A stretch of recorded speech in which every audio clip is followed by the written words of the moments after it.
गौ टीवी। गरीब की राखी। एक शहर में दुष्यंत नाम का एक बड़ा बिजनेसमैन रहता था। दुष्यंत की एक बेटी थी जिसका नाम करिश्मा था। करिश्मा एक बेहद ही घमंडी लड़की है। वो शहर के एक बड़े स्कूल में पढ़ती है। सुबह दुष्यंत ऑफिस जाने के लिए तैयार हो रहा था कि तभी उसकी बेटी करिश्मा भी स्कूल जाने के लिए बैग लेकर आ गई। पापा जल्दी चलो, लेट हो रहा है। हाँ बेटा, बस अभी निकल रहे हैं। और आज हमारे घर पर सावित्री और उसका बेटा मोनू भी आ जाएंगे। ये लोग गांव से यहाँ आ रहे हैं। लेकिन पापा, ये लोग हमारे घर क्यों आ रहे हैं? अब ये हमारे घर के बाहर वाले कमरे में ही रहेंगे और घर का काम करेंगे। ये ठीक किया पापा आपने कि घर में नौकर बदल दिए। पहले वाली आंटी बहुत खराब थी। बेटा, कोई नौकर नहीं होता, सभी इंसान हैं और सब अपना अपना काम करते हैं। दुष्यंत करिश्मा को स्कूल छोड़ते हुए ऑफिस निकल गया। शाम को सावित्री और उसका बेटा मोनू भी आ गए। दोनों ने दुष्यंत को नमस्ते किया। सावित्री, अब तुम मेरी बेटी करिश्मा का विशेष ध्यान रखना और बाहर वाले कमरे में तुम दोनों अपना सामान जाके रख लो और घर का सारा काम समय से कर दिया करना। करिश्मा को नाश्ते और खाने में 1 मिनट की देरी बिल्कुल भी पसंद नहीं है। तुम इस बात का विशेष ध्यान रखना। साहब, मैं अपने बेटे मोनू को पढ़ाना चाहती हूँ, इसलिए मैं गांव से इतनी दूर शहर में नौकरी करने आई हूँ। मैं हर साल लाखों रुपए चैरिटी में दान करता हूँ, तो मैं मोनू को स्कूल भी भेज दूंगा। तुम उस बात की बिल्कुल भी फिक्र मत करो। आपका ये एहसान कभी नहीं उतरेगा। जिस स्कूल में मेरी बेटी पढ़ती है ना, उस स्कूल में ही मोनू का एडमिशन मैं करवा दूंगा। आखिर अपने गाँव का ही बच्चा है। पापा, मेरे स्कूल में गरीब बच्चे नहीं आते हैं और जो सरकारी स्कूल के पढ़े हुए हैं वो बिल्कुल नहीं आते हैं, क्योंकि उनको इतना कुछ नहीं आता है। मोनू पढ़ाई में बहुत होशियार है, उसको स्कूल वाले ले लेंगे। अरे, स्कूल का मैनेजमेंट मुझे बहुत अच्छे से जानता है और मानता भी है, तो वो मोनू के एडमिशन के लिए मना नहीं करेंगे। कल से तुम दोनों एक साथ स्कूल जाओगे, ठीक है? दुष्यंत ने फोन करके मोनू के एडमिशन की बात कर ली और मोनू का एडमिशन पक्का हो गया। अगले दिन मोनू और करिश्मा स्कूल जाने के लिए तैयार हो गए। चलो बच्चों, मैं तुम दोनों को स्कूल छोड़ देता हूँ। पापा, आज मेरे साथ मोनू भी जाएगा क्या? हाँ, अब मोनू रोजाना तुम्हारे साथ ही जाया करेगा। पापा, मैं गरीब लोगों के साथ नहीं जा सकती। मेरे दोस्त मेरा मजाक बनाएंगे। मैं मोनू के साथ स्कूल कभी नहीं जाऊंगी। करिश्मा, ये गलत बात है, क्योंकि एक समय पर मैं भी बहुत गरीब हुआ करता था। ऐसी बात नहीं करते बेटा। साहब, अगर करिश्मा बेबी को मोनू के साथ जाना पसंद नहीं तो आप रहने दीजिए।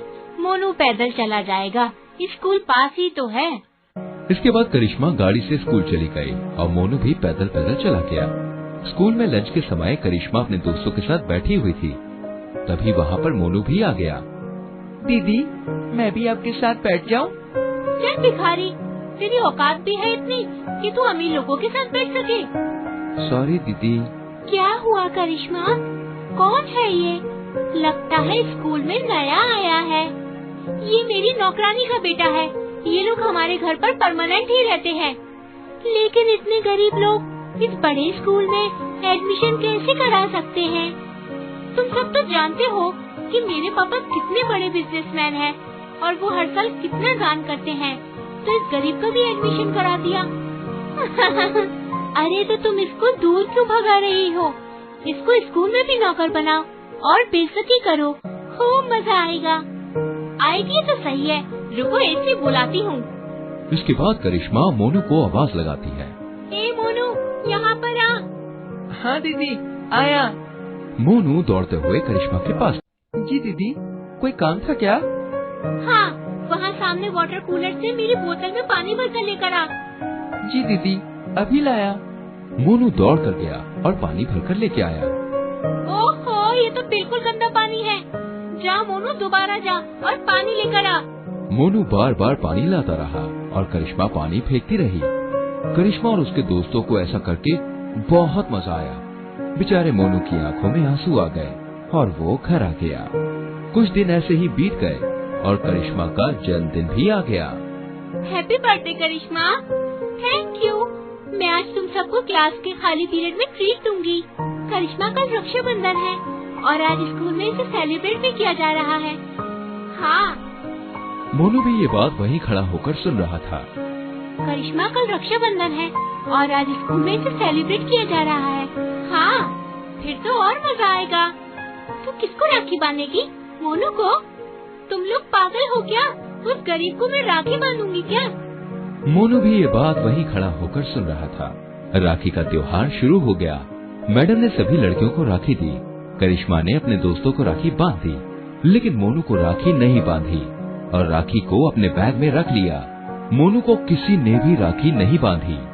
वो अपनी खाली कलाई लेकर एक कोने में चुपचाप खड़ा है, क्योंकि उसको किसी ने भी राखी नहीं बांधी है। राखी का प्रोग्राम खत्म हो गया। चलो करिश्मा, अब ट्रीट दो। हाँ चलो, स्कूल की छत पर चल रहे हैं। करिश्मा और उसके दोस्त स्कूल की छत पर चले गए। मोनू भी आसपास ही था। उसको भी बहुत मन था कि वो ऐसी पार्टी में जाए, लेकिन उसको करिश्मा ने बुलाया नहीं था, बल्कि हर बार बेइज्जत किया था। वो लोग चुपचाप स्कूल की छत पर पार्टी करने चले गए। करिश्मा, तूने खाने में क्या मंगाया है? खाने के लिए मैंने बहुत कुछ मंगाया है, तुम्हें चिंता करने की कोई जरूरत नहीं है। अच्छा, क्या क्या मंगाया है? मैंने बर्गर, पिज्जा, कोल्ड ड्रिंक और केक मंगाया है। चलो, सबसे पहले केक काटते हैं, उसके बाद ये सब खाएंगे। करिश्मा ने केक काटा और सभी दोस्तों ने उसको विश करते हुए सारा केक करिश्मा के फेस पर लगा दिया और सारा केक ऐसे ही खराब हो गया। ये लोग केक को जमीन पर गिरा रहे हैं और मैं हूँ कि ये केक खाने के लिए तरस रहा हूँ। तभी मोनू के कानों में करिश्मा और उसके दोस्तों के चीखने की आवाज आई। उसने देखा कि उनके पास एक बंदर आ गया है। करिश्मा के सभी दोस्त उसको छोड़कर भाग गए। बचाओ, बचाओ! करिश्मा का हाथ बंदर ने पकड़ लिया और उसके गाल पर थप्पड़ लगाने लगा। मोनू दौड़कर उसके पास पहुंचा और एक डंडा बंदर के सिर पे दे मारा।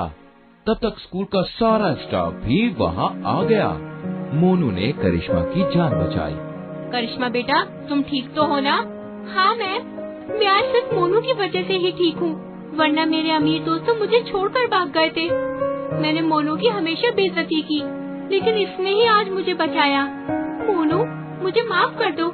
मेरे नकली दोस्त सिर्फ पैसे के अमीर थे, लेकिन तुम तो दिल के अमीर हो। कोई बात नहीं दीदी। मोनू, क्या मैं तुम्हें राखी बांध सकती हूँ? हाँ दीदी, बांधो ना। करिश्मा ने मोनू को राखी बांध दी और मोनू को पिज्जा बर्गर खिलाया। मोनू, तुम अब से मेरे साथ ही गाड़ी से आया जाया करोगे और लंच भी मेरे साथ ही करोगे। ठीक है दीदी, ठीक है। सभी टीचर्स और बच्चों ने मोनू के लिए तालियां बजाई और इस प्रकार एक गरीब को भी बहन मिल गई और उसकी कलाई पर राखी बंध गई। अच्छी लगी कहानी? तो जल्दी से इस वीडियो को लाइक करें, शेयर करें। ऐसी और कहानियों को देखने के लिए चैनल को सब्सक्राइब करके बेल आइकन प्रेस करें, जिससे आने वाली कहानियाँ आपसे मिस ना हो। मिलते हैं अगली कहानी में, तब तक के लिए बाय बाय। हैप्पी रक्षाबंधन।